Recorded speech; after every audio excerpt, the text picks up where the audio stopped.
We are back. We hope you had a Nous sommes de retour. J'espère que vous avez pu prendre un café ou un thé. Nous allons ouvrir maintenant le premier panel de la journée qui s'appelle Construire une économie numérique inclusive qui ne laisse personne derrière. Nous avons avec nous 4 acteurs sur les continents africains et européens. Nous avons Carla Montesi, qui est directrice Pacte Vert et Agenda au sein de la Direction générale du partenariat international. Nous avons aussi Lassina Kone, directeur général et PDG de Smart Africa, Najira Tambouli et Oiranga Ogunde de MTN. Bienvenue à tous, c'est un honneur de vous avoir avec nous. C'est un honneur. C'est un plaisir. Merci. Nous parlons d'une économie numérique inclusive et une société numérique inclusive, un thème très important pour tous. Nous ne pouvons pas nous échapper de la numérisation, même si nous le voulions.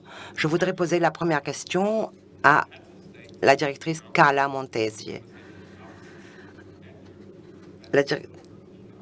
Les chefs d'État se sont rencontrés à Bruxelles en février. Ils ont parlé d'un esprit qui regarde vers l'avenir et qui considère ce partenariat spécial entre l'Europe et l'Afrique. Directrice Montesi, qu'est-ce que vous avez pris comme résultat du sommet? Et aussi, à quoi pouvons-nous nous attendre en mise en application d'une vision conjointe pour 2030?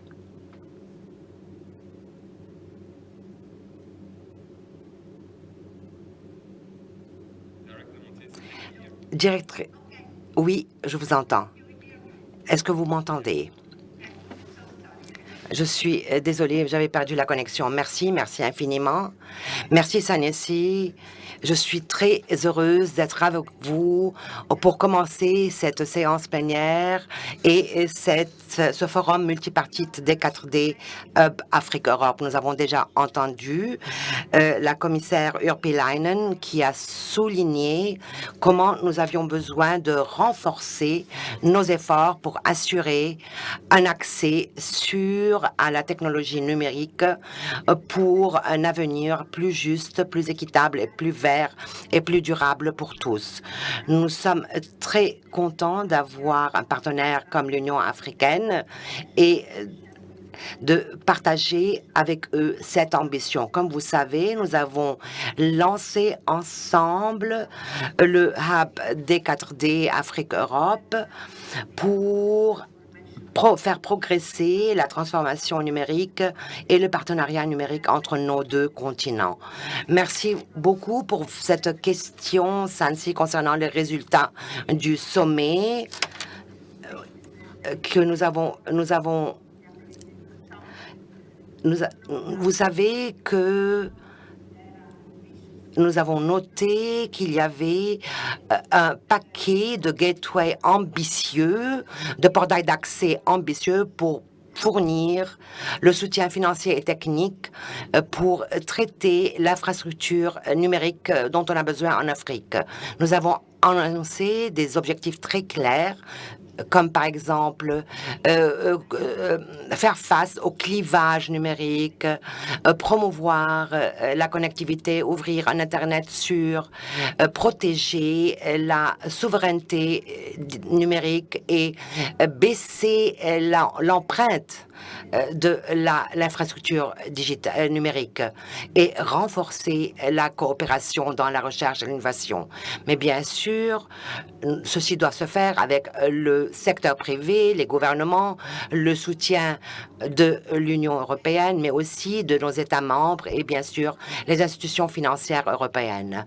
Nous avons identifié au sommet certaines interventions concrètes que nous appelons les interventions plus importantes. Une de celles-ci est le câble Gateway Europe-Afrique, le câble de portail d'accès Europe-Afrique qui permettra d'avoir un câble de fibre sous-marin qui connecte l'Union européenne à l'Afrique à travers l'océan Atlantique. Ceci, bien sûr, va augmenter le flux de données intercontinentales et aussi les standards de cybersécurité.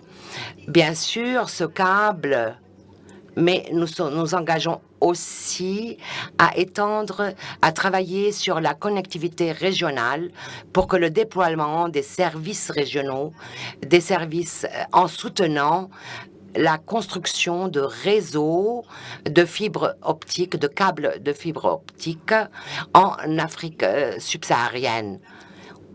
Ceci sera l'épine dorsale qui permettra de faire le pont entre les pays de la côte et les pays qui ne sont pas côtiers. Ceci sera aussi aidé par des mesures qui vont permettre un accès jusqu'au dernier kilomètre. Et ceci permettra d'arriver aux régions rurales et un autre point très important sera le flagship relatif aux données de l'Union européenne. L'intention est de soutenir le développement et la création de centres de données verts en Afrique pour privilégier la souveraineté des données en Afrique en mettant en application une sauvegarde de données sûres. Ceci, bien sûr, va contribuer à développer une économie de données et créant un environnement où l'innovation peut fleurir tout en respectant la vie privée et la protection des données. Ces points seront des initiatives que l'Union européenne va soutenir, mais qui exigeront un effort et un travail conjoint avec le secteur privé, avec les institutions financières, avec nos partenaires clés, et bien sûr le secteur privé en Europe et en Afrique. Un travail commun, conjoint, et nous espérons réussir dans les 7 années à venir à mettre en place ces actions principales. Merci. Merci beaucoup pour cette réponse. Permettez-moi de revenir sur quelques-uns des points que vous avez évoqués. Il y avait cette approche centrée sur l'être humain et c'est ce dont nous avons entendu parler déjà tout à l'heure. Ça paraît aussi être un de vos soucis, une de vos préoccupations. Donc au-delà du numérique, vraiment mettre l'être humain au centre de nos intérêts. Merci d'avoir souligné cela. Merci d'avoir participé aussi à cette session. Peut-être que tout le monde n'est pas forcément conscient de ces projets que vous avez évoqués qui existent. Donc merci d'en avoir fait part ici encore, de les avoir esquissés en tout cas. Et puisque nous parlons de connectivité, d'interconnexion entre l'Europe et l'Afrique, eh bien j'aimerais en profiter pour en venir à Lassina Kone, qui est directrice générale et PDG de Smart Africa. Elle est très connue en Afrique aussi.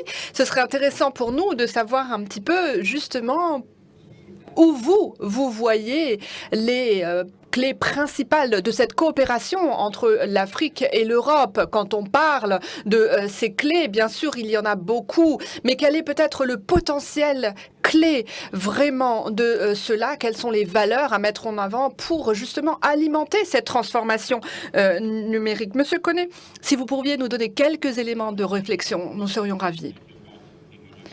Oui, merci, Monsieur Sensé. Merci aussi de m'avoir invité. Et je souhaite en profiter également pour remercier Madame Carla pour cette intervention extrêmement brillante, Carla Montesi, avec tous ces éléments que vous avez évoqués sur la connectivité. C'est très important, bien sûr. Vous le savez, l'Europe et l'Afrique sont à niveau égal en termes d'approche centrée sur l'être humain. Ce que cela signifie pour l'Afrique, c'est qu'il faut que l'Afrique prenne la main de ce développement et le gère aussi, que l'Afrique soit plus assurée et présente sur la scène internationale et que l'Afrique aussi adopte puisse bénéficier d'un échange gagnant-gagnant, en fait, avec l'Europe. Qu'est-ce que cela veut dire? Eh bien, par rapport à l'Europe, cela signifie qu'il convient d'ajuster les défis, mais les enjeux que Carla vient d'évoquer, mais aussi de renforcer ce lien avec notre partenaire. Et puis aussi, pour ce qui est des relations industrielles, eh bien, il y a des éléments aussi à prendre en compte, aussi bien pour l'Afrique que pour l'Europe. Donc, travailler main dans la main, travailler ensemble pour et développer cette connectivité, ce partenariat aussi et une certaine souveraineté. Les Européens et les Africains vont devoir créer un cadre de règles qui va permettre de réglementer tout cela. C'est important. L'Afrique est vraiment un marché énorme pour l'Europe. On le sait. Donc les deux partenaires doivent travailler réellement main dans la main pour exploiter le potentiel aussi de ce marché. Il faut développer une certaine harmonie avec l'Europe pour l'Afrique, mais aussi avec le reste du monde. Il y a des initiatives numériques à lancer, comme les groupes de travail entre l'UE et l'UA sur le développement numérique.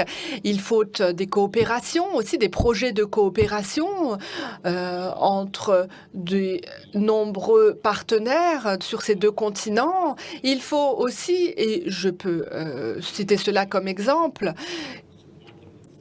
que nous avons des objectifs aussi qui consistent à faire plus jouer et impliquer les sociétés civiles, par exemple, dans les projets de connectivité et de développement du numérique.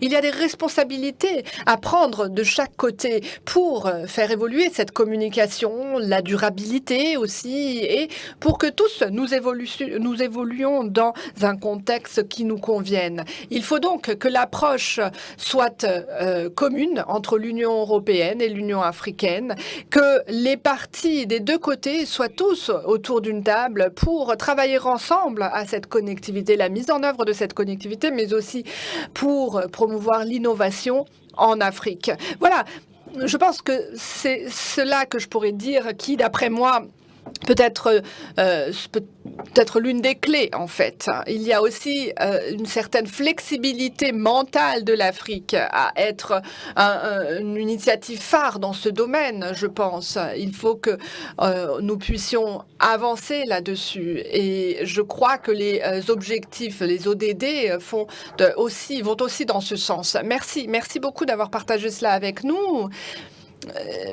Permettez-moi de revenir sur quelques-uns des points aussi que vous avez évoqués. Vous avez parlé de souveraineté.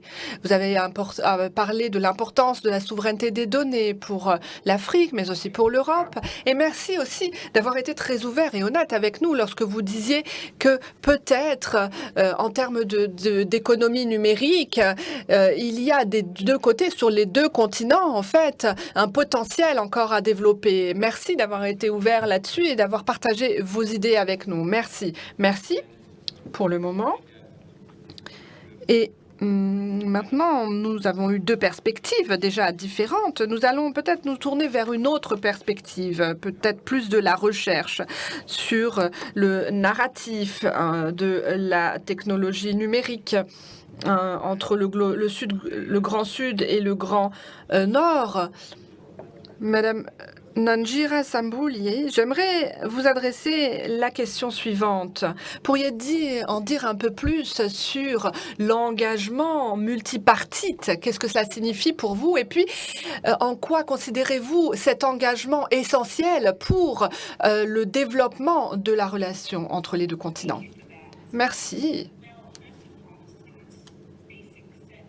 Eh bien, Vous savez, quand on parle d'engagement multipartite, c'est multipartite entre le gouvernement, les académies, les sociétés civiles, la communauté technologique. C'est ce dont on parle. Mais il y a autre chose qui s'y ajoute. Je crois que il faut être clair là-dessus. Parlons-nous de gouvernement à l'échelle régionale, des sous-gouvernements? Est-ce que quand on parle de secteur privé, on parle juste d'éthique ou bien juste aussi des startups, pardon, sur les continents? Quand on parle des académiciens, est-ce qu'on peut s'assurer d'avoir différentes perspectives, donc différents groupes de ce monde académique qui vont apporter un nouvel œil sur le sujet? Je crois qu'il est important d'en parler. Et puis tout cela dépend probablement aussi des objectifs que nous souhaitons atteindre. Souhaitons-nous juste avoir un processus consultatif pour prendre des décisions à la suite?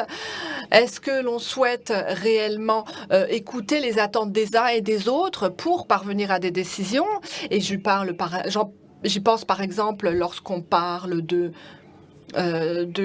nous adresser ou d'impliquer les gens sur le terrain. Et puis, cela dépend aussi de l'engagement et de l'importance de l'engagement pour les uns et les autres. Comment s'assurer que vous avez la légitimité au sein du forum de pouvoir parler des perspectives de l'Europe ou de l'Afrique? Comment pouvez-vous mieux défendre telle ou telle perspective? Comment pouvez-vous faire en sorte aussi que les deux continents s'y retrouvent aussi finalement? Et puis, je pense également qu'il faut réfléchir à la question de savoir comment nous y prendre pour arriver à cette décision du gouvernement. Vous savez, nous pouvons en parler ici aujourd'hui, nous pouvons formuler des recommandations, mais c'est finalement le gouvernement qui va prendre les décisions. Alors comment notre processus de travail, d'approche, va-t-il nous conduire vers cela? Comment allons-nous avoir ce retour vers les gouvernements qui vont ensuite peut-être justement investir ou non. Donc il faut s'assurer que cette action puisse vraiment nous permettre d'avancer sur les deux continents et que nous puissions de chaque côté en profiter. Merci d'avoir partagé cela avec nous. Vous disiez, vous avez évoqué quelques éléments sur lesquels j'aimerais revenir pour rappel. Vous avez parlé, et merci à tous ici, parce que ce sont des points sur lesquels vous revenez tous. Je souhaite vraiment en profiter pour vous remercier tous. Vous avez parlé, par exemple, de ces gens qui vont se retrouver autour des discussions, s'assurer que chacun puisse porter une voix, en fait, que les conversations aillent dans les deux sens, les échanges aillent dans les deux sens, et qu'il est important que chacun se sente à l'aise, justement. Et je crois que c'est important de le rappeler ici aussi. Aujourd'hui, il faut que nous retrouvions ici et que nous nous sentions à l'aise pour échanger. Merci de l'avoir évoqué. Et merci aussi de nous avoir inspirés par vos idées, par votre point de vue sur cet engagement multipartite. Merci beaucoup.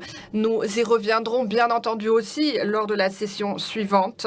Nous allons rester dans cet état d'esprit. Mais avant de passer à la session suivante, nous avons un dernier intervenant avec nous, Oyeronke Oyetund, qui représente MTN, donc le secteur privé dans ce panel. Et c'est une voix aussi, une voix à porter, évidemment, ici. Alors, nous savons que vous avez l'habitude de naviguer entre les continents, les pays, les transactions, les investissements.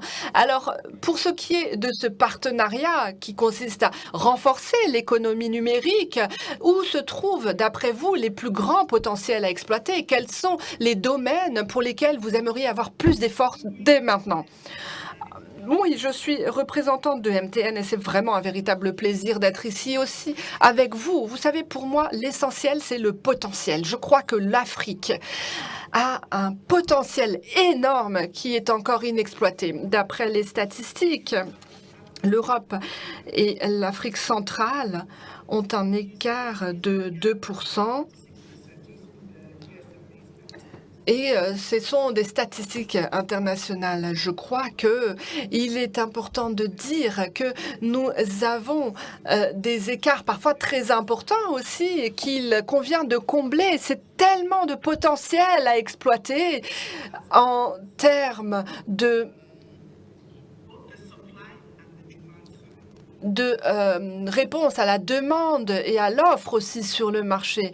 Et chez MTN, vous savez, nous considérons que les piliers de notre stratégie 2020-2025 est de mener des solutions numériques, d'imposer des solutions numériques pour l'Afrique.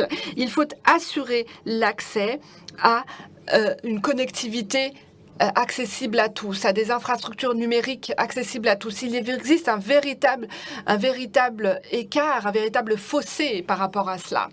Et puis, nous voyons aussi l'importance de créer un instrument financier pour déployer les infrastructures en Afrique, que ce soit par des financements publics-privés ou autres, mais pour justement encourager cette infrastructure. Nous pouvons parler de numérique, mais ce numérique ne peut se faire que s'il y a les infrastructures requises de base. Et là, nous en sommes encore à nos balbutiements. Donc, je crois qu'il est important d'investir là-dedans. Comme le disait justement la SINA avant, il faut s'atteler à ce sujet des infrastructures si on veut avancer là-dessus. L'autre point, l'autre clé peut-être, l'autre opportunité à saisir est de notre capacité à importer et localiser aussi les bonnes pratiques dans notre écosystème, dans la réglementation de notre écosystème, dans les industries des TIC en général. Et là-dessus, j'aimerais dire que MTN a fait partie d'un groupe de travail sur les protections de données en Afrique et nous pensons que la protection des données est cruciale et qu'il nous faut beaucoup plus de travaux sur ce sujet pour reprendre cela aussi dans nos réglementations. Il ne suffit pas d'avoir des directives. Ce qu'il nous faut, c'est une véritable mise en œuvre via la réglementation. Parce que le socle même, nous semble-t-il, en tant que MTN, nous avons mené 70 opérations dans toute l'Afrique, et c'est qu'il est urgent de promouvoir l'harmonisation des lois et de l'harmonisation dans nos écosystèmes pour nous assurer qu'il y ait une connectivité vraiment toute douce qui se fasse au-delà des frontières et qu'elle soit la même dans le transfert des données dans notre écosystème. Si nous n'avons pas cela, nous ne pourrons pas avancer et nous resterons au balbutiement. Et si je peux me permettre, j'aimerais ajouter une chose, le développement des ressources humaines. Ça aussi, c'est capital. Les technologies continuent d'évoluer et vont évoluer très vite. Il nous faut aussi, en parallèle, nous assurer que la formation, l'éducation suivent ce rythme. Et que nous puissions, là encore, investir pour ressentir les effets de cette évolution technologique et pour que les ressources humaines suivent aussi là-dessus. Je m'arrêterai là-dessus. Merci. Merci. Merci de nous avoir donné aussi votre point de vue là-dessus. Je crois qu'il est important d'avoir effectivement rappelé l'importance des infrastructures parce que pour tout ce dont nous avons parlé, il nous faut bien sûr des infrastructures, il nous faut protéger les données, il nous faut doter les gens des compétences nécessaires. Merci d'être intervenu, merci à vous tous.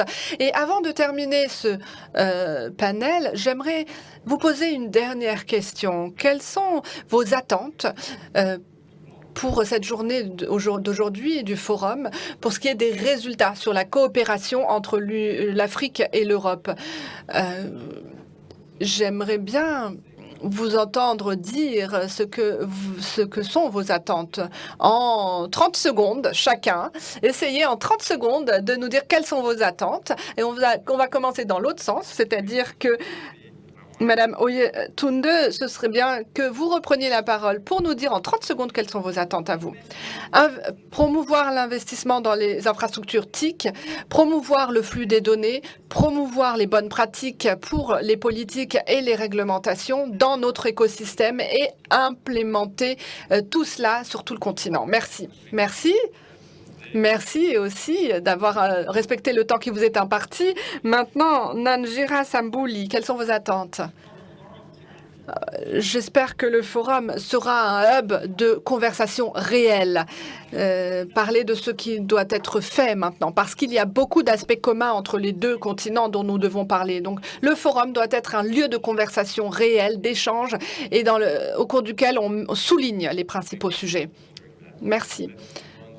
Maintenant, Monsieur Lassina Koné, quelles sont vos attentes à vous pour ce forum d'aujourd'hui? Qu'aimeriez-vous obtenir à la fin de ce forum? Oui, promouvoir un partenariat réellement égal dans les communications numériques entre l'Europe et l'Afrique. Et pour ce faire, il faut adopter une autre approche, pas celle que nous avions jusque-là, et transformer l'Afrique en un marché numérique unique. Ça, ce serait un objectif. Très bien. Nous voyons que nous avons de grandes ambitions pour aujourd'hui. Et maintenant, Madame Carla Montesi, quelles sont à vous vos attentes pour cette journée? Nous ne vous entendons pas, malheureusement. Oh, veuillez m'excuser. D'abord, j'aimerais vraiment mettre en exergue ce qui vient d'être dit par les autres panélistes aujourd'hui, parce que tous ces éléments sont importants. On a encore beaucoup à faire. Il nous faut aussi embarquer tout le monde pour faire avancer les choses. Maintenant, pour ces objectifs, ces attentes quant au forum, il faut que nous entendions les points de vue de tous sur les enjeux, sur les besoins, sur les solutions possibles. Et nous devons aussi accompagner la transformation numérique et faire en sorte de travailler main dans la main pour être unis et plus forts de cette manière. Merci beaucoup de m'avoir invité et d'avoir participé tous à ce panel. Merci à vous d'avoir été là aujourd'hui avec nous. Merci.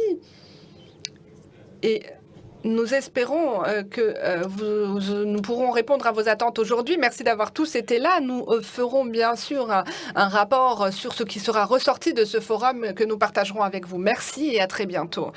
Merci.